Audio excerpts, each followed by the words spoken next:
Okay, so this is the question. So once if you see the question, what is the question? A bracket plate connected to a column flange.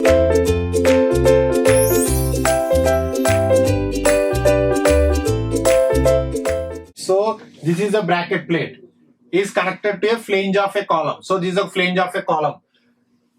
Transmits a load of 100 kilonewton as shown in the following figure. So this is 100 kilonewton. So now this bracket has to transmit this 100 kilonewton to this flange of the column.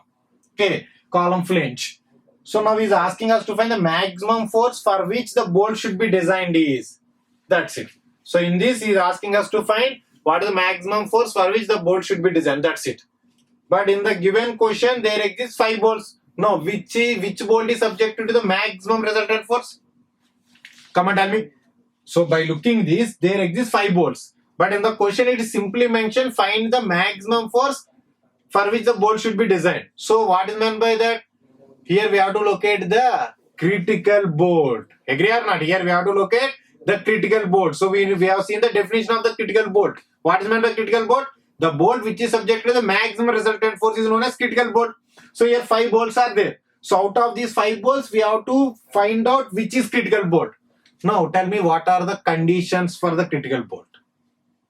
Of course, we have discussed the conditions for critical bolt. So tell me what are the conditions for critical bolt. So we have seen some conditions. How many conditions there are?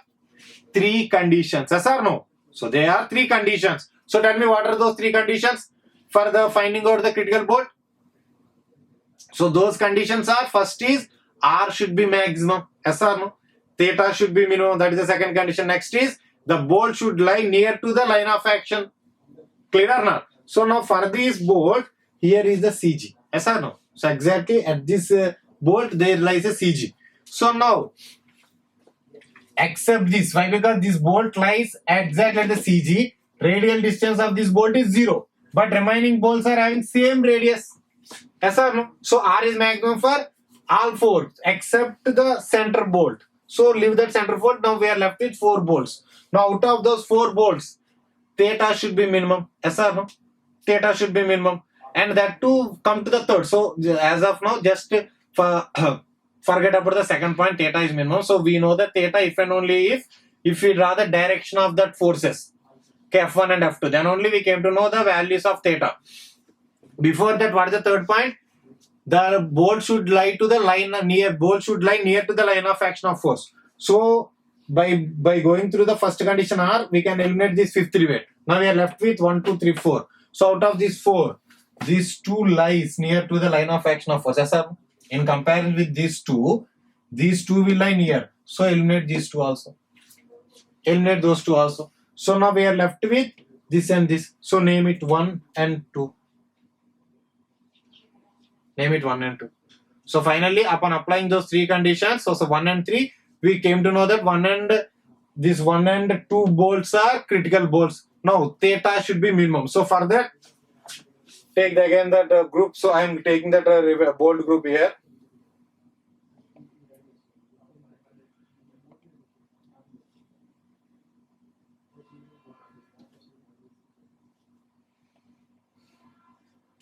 This is a bolt group. Say the CG lies. So I'm going to show the directions.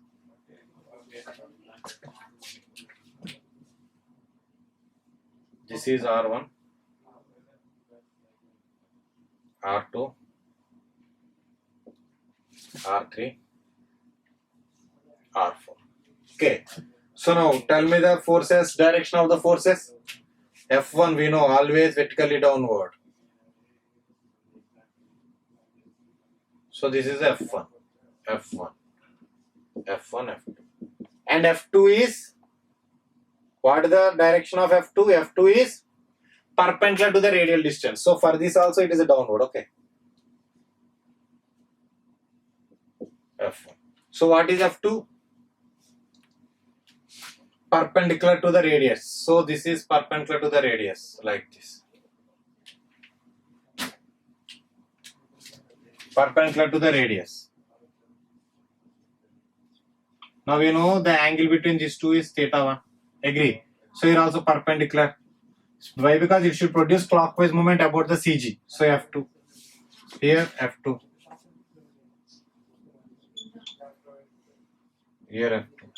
So if we see the thetas here this is the theta 2. Here this is the theta 3. And here this is the theta. So obviously where the minimum? Here and here. So finally upon applying those three conditions we came to know that 1 and 2. So these two bolts are critical. So consider either 1 or 2, that's it. And calculate force F1 and F2 and resultant. That is known as maximum force for which the bolt group should be designed or bolt should be designed. So now to calculate F1. Now after knowing these directions and everything, we have to transmit or we have to convert that eccentric load into concentric. If you convert that eccentric load into concentric, what is the effect here? Direct load 100 kilonewton and then twisting moment of 100 into 600. Agree or not? Kilonewton mm. So this is the twisting moment. Clear? So now how to calculate F1? F1 we know F1 is nothing but simply P by N. So how many bolts are there here? N is equal to 5. So before calculating, let us calculate the theta and R1 and R2. Agree or not? So R1. So here we know that R1 equal to R2 equal to R3 equal to R4. Yes or no? R1 equal to R2 equal to R3 equal to R4. And we know that R5 is equal to 0. Why? Because this rivet lies exactly at the CG of that bolt group. So now let us calculate first R1, R2, R3 and R4 and theta. After that we go for the calculation of F1, F2. So I'm going to rub this.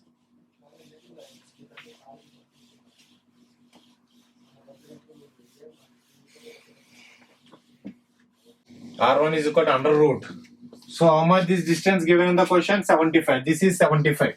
So 75 square plus 75 square. Which is how much? 75 root 2. So R1 is equal to R2 is equal to R3 is equal to R4. That is a condition mm. Now to calculate theta, tan theta is equal to opposite side by adjacent. So here opposite is 75 and adjacent is also 75. That is given in the question. So 1 implies theta is equal to 45 degrees. So now after that, let us come for the calculation of F1. F1 is equal to P by N.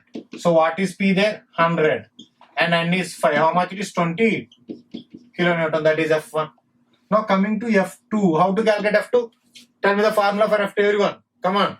So that we can derive by using the formula of pure torsion. What you have discussed in strength of materials. Yes or no? So based on that, tell me the formula for F2, everyone. PE R sigma R square. Yes or no? And that too we are considering the rivet 1. So we can consider either bolt 1 or bolt 2. Rivet or bolt 1 and the same bolt 1 or bolt 2. Why? Because by applying those three conditions. What are those three conditions? R should be maximum, theta should be minimum, and it should lie near to the line of action of force. Upon calculating based on those three, we have came to know that 1 and 2 are the critical bolts. So in that we are considering 1. So P how much? 100 into 600, that is eccentricity, into R. R is how much? 75 by root 2. Into, so here only to consider 4. No need to consider 5. Why? Because for 5 R is 0. So if R is 0, F2 is also 0. So 4 into 75 root 2 whole square. Agree? So this is F2. So how much F2? If we calculate how much F2?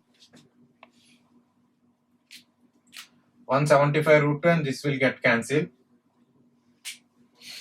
Upon simplifying it, so use calci. So why? Because in gate examination calci is allowed. So use calci for this calculation.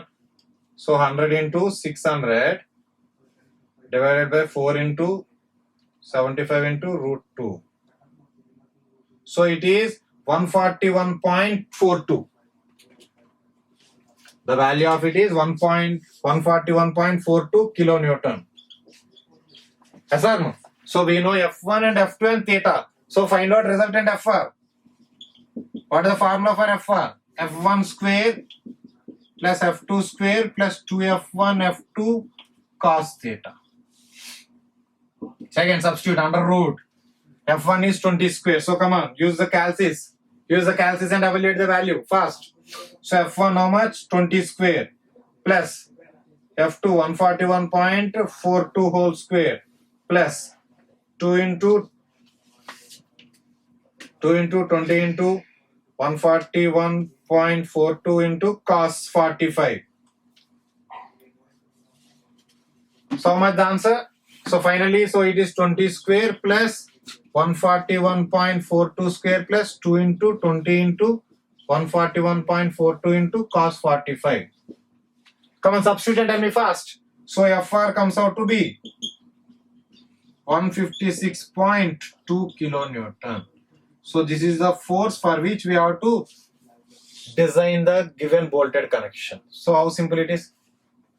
But see, one thing I want to share here. This is a number of times repeated question in GATE from steel structures. As I said, in steel we are going to get 4 marks. 2 from plastic analysis, 2 from bolted connection and welded connections. In both of these 2 topics, either 1 year they may give from bolted connection and other year they may give from welded connection. So they shuffle the question from these 2 topics. So this is the one of the model which is n number of times repeated question. That if we take the GATE examination, so GATE examination is having 2 sessions, morning session and evening session. So chances are there in morning session they may give the question from this model and evening session they may give the question from welded connection. But in both the sessions the question is sure from plastic analysis. So mainly coming to the steel, the question comes from plastic analysis and the connections. In connection part, this is more important in bolted connection. Of course, we are next topic to this is welded connection. So from that also the sure question is there. For sure you are going to get the question. So before going to that, in bolted connection, this is the important model. Take the question. Is it clear, everyone?